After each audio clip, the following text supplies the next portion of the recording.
Hello everyone, today we're gonna see how to fix the no sound problem on Windows 11.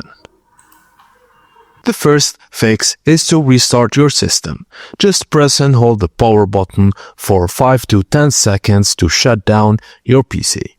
Wait 30 seconds, then turn it back on and check. 2. Check if audio is muted or too low. Press Windows plus A to open the Action Center.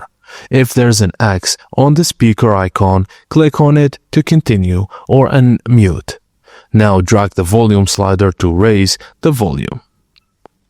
Thirdly, choose the correct audio output source. Just press Win plus A again, then click the arrow next to the volume slider.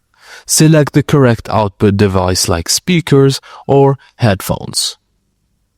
And finally, run Windows Audio Troubleshooter. Press Windows plus L to open settings, go to System, then Troubleshoot and Other Troubleshooters. Click Run next to Audio, then follow the on-screen prompts to identify and fix problems. And that's it guys, thank you for watching and please don't forget to like and subscribe for more.